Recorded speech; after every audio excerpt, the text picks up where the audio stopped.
move on to items 4.5 and 4.5. Executive Vice Chancellor Skinner and I talked earlier. Many of these issues or several anyway, we've talked about before here, so he's going to keep his remarks fairly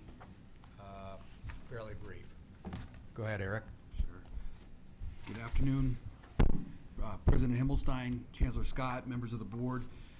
The next item before you is an update on implementation of the student success agenda.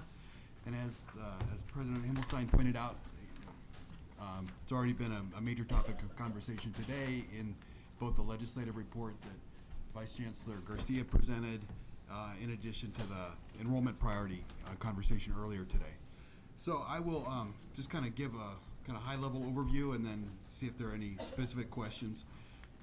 But it's an exciting time with this work. I think the rubber is hitting the road, and there's a great number of I think very, very high-quality policy conversations that are underway involving the Chancellor's Office and stakeholders from across our system and outside our system.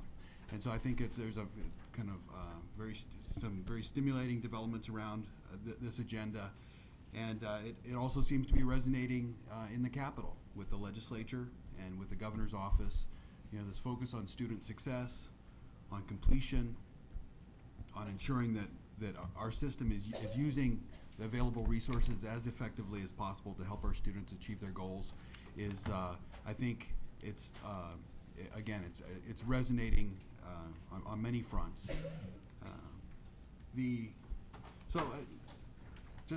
Some of this is in the agenda item, but of the 22 recommendations that the task force came forward with, we have 8 of them are in some form of development at this point in time. The ones that obviously that you went over today were in SB 1456. There are two of the proposals: the bolstering of the student support programs, and then also the Board of Governors fee waiver academic requirements are both in that piece of legislation that Vice Chancellor Garcia discussed with you, and that bill seems to be moving through the legislature on its way to the governor. The Senator Liu's bill 1062 contains the piece that would improve the functioning of the Chancellor's office and assist in stronger coordination across our system. So there are numerous. These have been some pretty meaty policy conversations we've been having in the Capitol, and I think that generally when these conversations play out, it's heartening to see the level of support that we're seeing coming forward for the colleges, and I think that there's a sense amongst state leaders that the colleges really are more important than ever, and I think that's also drawing them to this conversation on student success. So it is exciting on that front.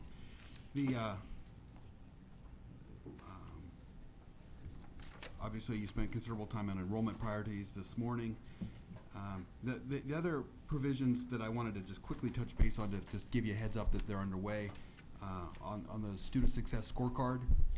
Vice Chancellor Perry has been heading up a work group on that topic. They've been making good progress, and I think they're going to have a substantive update for you at the September board meeting.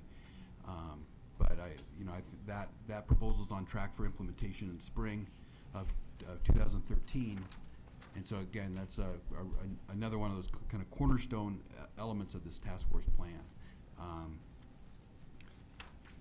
In addition, the Common Assessment Work Group met recently, and they are developing proposals to move forward towards common assessment across the colleges, and again, I think on that one they'll be probably ready for a more substantive presentation at the September meeting. But I would tell you, I think that's been a very stimulating conversation, both looking at what can we do in the short term, even with no resources, and then obviously a longer term plan that if we can get even a modest investment in buying a statewide common assessment, there's a great potential there, I think, to drive down some of the costs that our colleges face by procuring the assessment one time on a state level, as opposed to having 72 districts each cutting their own deal. It's again another one of those examples of how we can use the scale of our system to leverage some buying power. And lastly, I was just going to note that another element of the task force proposals that's moving forward is on the academic front. Vice Chancellor Russell is convening a group of stakeholders, primarily faculty, but some other, definitely some other members of the community college world, to have a discussion. They're gonna, it's a day-long, I think it's just a day-long discussion on basic skills. And they're going to meet later this month and try to craft some strategies to, how can we kind of spur some additional advancement in the front of basic skills.